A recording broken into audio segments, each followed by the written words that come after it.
이번 해외 연쇄살인범 시간에서는 콜롬비아의 사건을 다뤄보도록 하겠습니다. 이 사진은요, 페드로 로페스라고 하는 남미 지역 역사상 최악의 연쇄살인마로 기록되고 있고요. 별명도 안데스 언덕의 괴물이라는 별명으로도 알려져 있는 범죄자입니다. 페드로 로페스는요, 주로 9살부터 12살 사이에 상당히 어린 여자아이들만을 대상으로 성폭행과 살인을 해왔는데요. 이런 계기가 생겼던 원인을 알아보자면은 페드로가 어릴 때 성인 남성들로부터 수차례 성폭행을 당했던 일이 결정적인 영향이 됐던 걸로 보입니다. 하지만 정작 범행 대상으로 삼았던 피해자들은 여성들이었다는 거죠. 그것도 나이가 상당히 어린 여자아이였습니다. 페드로 로페스는 왜 남성에게 피해를 당하고 나서 여성들을 적대시하게 되었는지 이번 시간에는요, 콜롬비아의 안데스 산맥의 괴물이라고 불리는 연쇄살인범 페드로 로페스의 성장 과정과 살인을 저지르게 된 이유에 대해서 알아보도록 하겠습니다. 콜롬비아의 사건은 처음 다뤄보는 것 같아요. 저 색칠된 부분이 남미의 이제 콜롬비아 부분입니다. 그동안 사이코패스라고 생각되는 연쇄살인범들에 대해서 알아본 결과 가장 결정적인 역할을 한 것으로 생각되는 원인들은요, 아무래도 가정 문제였던 것이 거의 확실하게 보입니다. 불우하거나 결손 가정에서 보호받지 못하고 사랑받지 못한 아이가 범죄에 그대로 노출되고 범죄를 저지를 가능성이 매우 크다는 것인데요. 물론 어린 시절이 불우했다고 해서 누구나 다 범죄자가 되는 건 아닙니다. 하지만 연쇄살인범이 되는 대부분의 경우는요, 여기에 해당이 되고 있는 게 사실이에요. 1949년에 콜롬비아에서 시골 마을에서 출생을 합니다. 당시 콜롬비아는요, 내전이 있었어요. 라 비올렌시아 전쟁이라고 하는데, 페드로의 어머니고, 이제 페드로 어릴 때 사진입니다. 페드로 로페즈가 태어나기 1년 전에 아버지가 이 내전에서 사망을 합니다. 자, 그러면 어머니가 혼자서 자식들을 키워야겠죠. 자, 근데 자식을 상당히 많이 낳았어요. 페드로는요, 12명의 형제가 있었습니다. 그러니까 어머니 혼자 13남매를 키워야 되는 거예요. 전쟁 중인 국가에서 여성 혼자 아이 13을 키우는 게 쉽지가 않았을 겁니다. 제대로 된 일자리를 구하더라도 돈을 많이 받지 못했고요. 그래서 먹고 살려고 하다 보니 하는 수 없이 아이 어머니가 하게 된 일은 매춘부 일이었던 겁니다. 그러다 보니 아이들도 자연스럽게 교육을 받을 수 있는 환경을 갖지 못했었죠.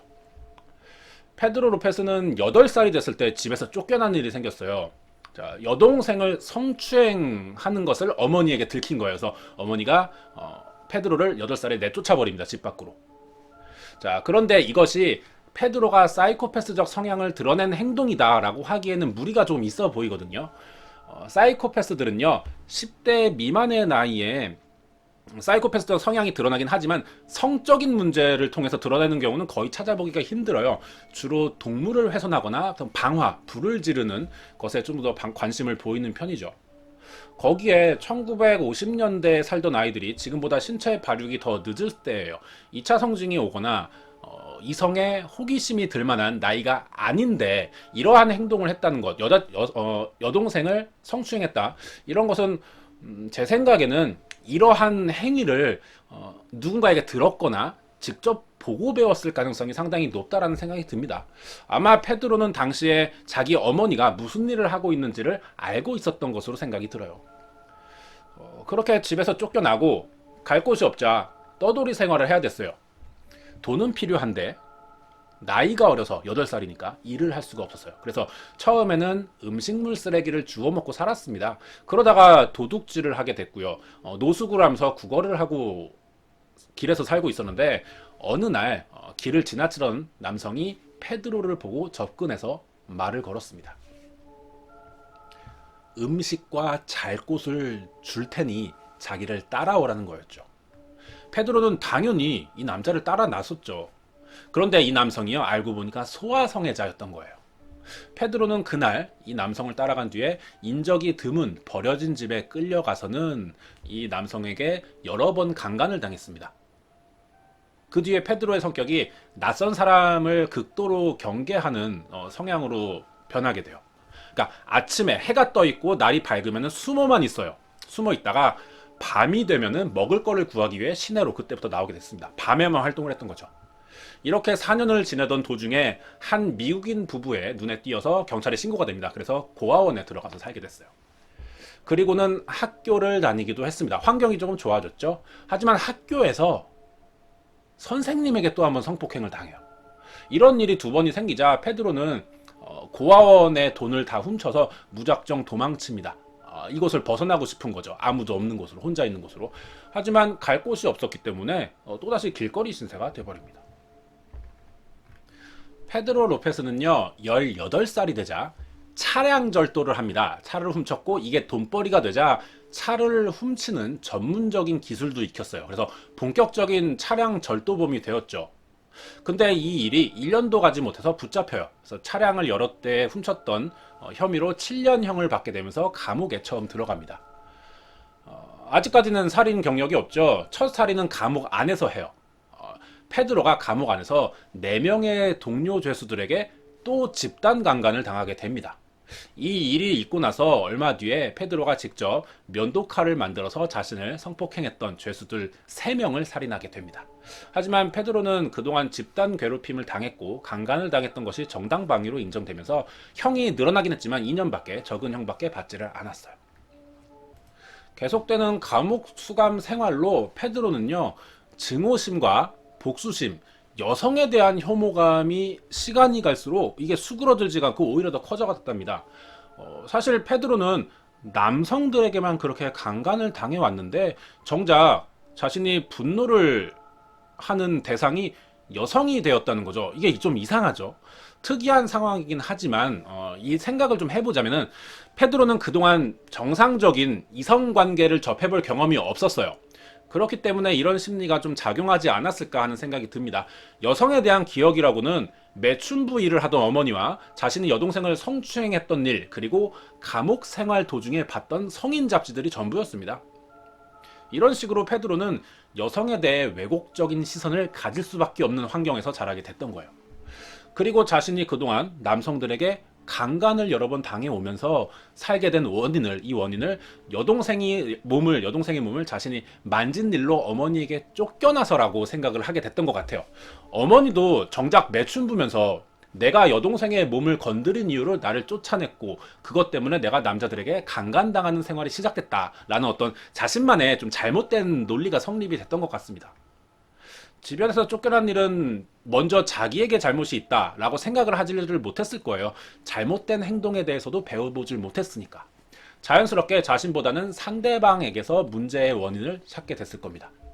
그렇게 잘못된 사고가 머리에 박히게 됐고 페드로는 쌓여있던 여성에 대한 분노를 해소하기 위해서 1978년에 감옥에서 출소 후 페루로 거주지를 옮기게 됩니다. 콜롬비아에서 페루로 이사를 간 거예요.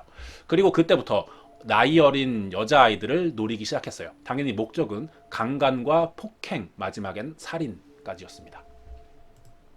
여러 차례의 범죄가 있고 나서 한 번은 원주민 부족의 여자아이를 강간했던 일로 이 부족에게 끌려가요. 그래서 고문도 당했고 생매장 당할 뻔한 적이 있었는데 마침 그곳에 파견을 나왔던 미국인 선교사들의 도움을 받아서 페루에서 추방되는 것으로 겨우 살아남게는 됩니다. 자, 이 사진의 이제 진한 갈색 부분은 에콰도르입니다. 그러자 페루에서 쫓겨나자 이번에는 에콰도르로 거주지를 다시 옮기게 되는데요. 여기서 살인의 횟수가 기하급증해버립니다.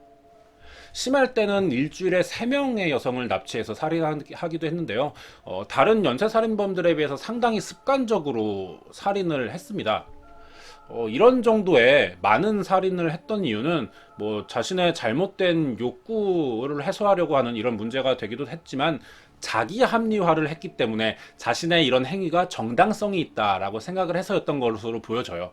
아까 말했던 어머니가 이런 더러운 세상으로부터 나를 지켜주지 않았듯이 자신이 여성들을 납치하고 강간, 폭행, 살인을 하는 이유도 이 피해 여성들의 부모들이 자식을 지키지 못했기 때문이다 라고 생각을 했어요.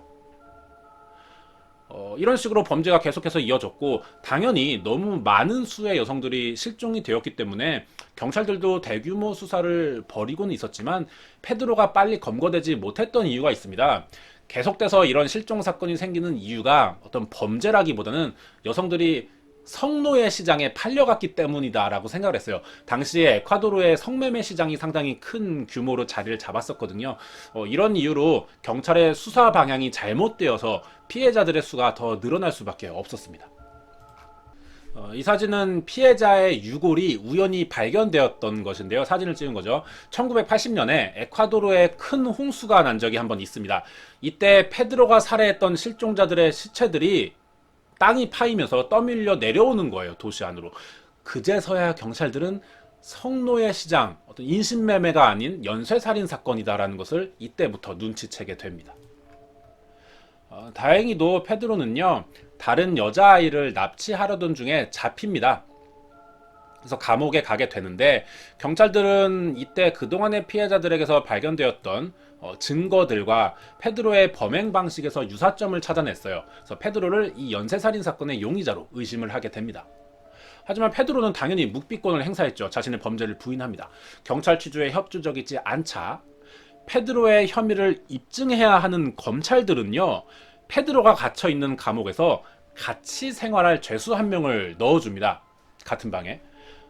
페드로는 이 죄수와 어울리면서 그동안 자신이 해왔던 범죄들을 자랑하듯이 아무렇지도 않게 털어놨는데, 사실 이 죄수가 범죄자가 아니고 페드로에게서 증언을 받아내기 위해서 접근한 검찰 쪽의 사람이었던 거죠. 그렇게 해서 검찰에서 모든 정황을 알게 되자 페드로도 결국 그동안의 자신의 범죄 행각을 다 자백할 수밖에 없게 됩니다. 검찰은 그동안 있던 몇 건의 실종 사건에 대한 사건을 연쇄살인으로 밝혀내면서 사건을 하나 해결했다 이제 라고 생각을 했지만, 이후에 페드로의 자백을 통해 밝혀진 내용을 듣고는요, 경악을 하게 됐어요. 페드로가 그동안 죽여온 사람들의 수가 300명이 넘는다는 거였죠. 처음에는 에콰도르의 경찰들도 이게 황당하고 장난으로만 받아들였지만, 혹시나 하고 페드로가 말한 장소에 땅을 파보니까 실제로 8살에서 12살 정도로 보이는 어린 여자아이들의 유골이 53구가 발견되면서 페드로의 자백이 어느 정도는 신빙성이 있다 사실로 확인이 되자 시신을 찾기 위한 대규모 수색이 장기간 벌어져요. 하지만 100여 명 정도의 시신밖에는 찾아내지 못했다고 합니다. 인터뷰에서 밝힌 페드로가 비교적 나이 어린 여성들만을 노렸던 것은요, 어린 여자아이들이 순수한 면이 있었기 때문이었다라는 말을 했습니다. 어리고 순수하기 때문에 처음 보는 사람들에게도 자신에게도 경계심이 적었고, 보석이나 장신구로 유혹을 하면은 자신을 쉽게 잘 따라 나섰기 때문이었다. 그래서 어린 여성들만을 노렸었다고 합니다. 범행 방식은요, 피해자들을 범죄 장소에 유인해서 끌고 온 뒤에 강간과 폭행을 하고는 이미 죽여놓은 시체들을 가르치면서 너도 곧 저렇게 될 것이다 라는 협박을 한 뒤에 겁에 질려 있는 상태의 여성들을 아침이 되면은 손으로 목을 졸아서 살해했다고 합니다. 이 진술 부분을 보니 이게 페드로 로페즈의 범행 시그니처였다는 생각이 들어요. 연쇄살인범들은 자신만의 범행 패턴이 있어요. 범행 과정에서 항상 그 순서를 거쳐가야만 만족감을 얻을 수 있는 유형인 거죠. 페드로의 경우는 피해자들에게 겁을 준 뒤에 아침까지 기다렸다라고 하는 점을 보면은 겁에 질린 여성을 장기간 지켜보면서 자신이 상대방에 대한 공포심과 생명을 쥐고 있는 어떤 절대자가 된 것 같은 기분을 느꼈을 것이고요. 손으로 목을 조르며 피해자들이 죽어가는 얼굴을 가까이서 보면서 큰 쾌락을 느꼈을 겁니다. 이런 유형은 성폭행범들에게서 보이는 범죄 심리라고 볼 수도 있을 것 같은데요. 페드로는 어릴 때부터 여러 번의 성폭행을 당해왔던 것이 어릴 때 트라우마로 남게 되었을 거예요. 이것을 해소하기 위해서 역으로 자신이 성폭행을 하면서 그 위치에 있게 됐을 때 어떤 심리적 안정감을 느끼지 않았나 생각해 보게 됩니다. 저는 개인적으로 이 사건이 어떤 우리나라에서 있었던 화성 연쇄 살인 사건의 범행 방식에서 보이는 심리와 상당히 유사하다고 느껴지는 사건이었어요. 연쇄 살인 혐의로 재판장에 서게 된 페드로가 했던 말은요, 자신은 살인에 대해서 별로 죄책감이나 죄의식을 느끼지 못하고 만일 풀려나게 된다면 당연히 계속해서 살인을 해나갈 것이다 라는 말을 했습니다. 페드로 로페즈의 재판 결과는요, 모든 살인을 다 밝혀내지는 못했지만 에콰도르에서만 있었던 살인 110건의 혐의가 입증이 되어서 종신형을 받게 됩니다. 하지만 20년 후에 석방이 됐어요. 그래서 본국인 콜롬비아로 추방이 됩니다. 300명을 죽이고 20년밖에 살지 않았죠. 근데 에콰도르라는 나라는 이럴 수밖에 없어요. 구조가.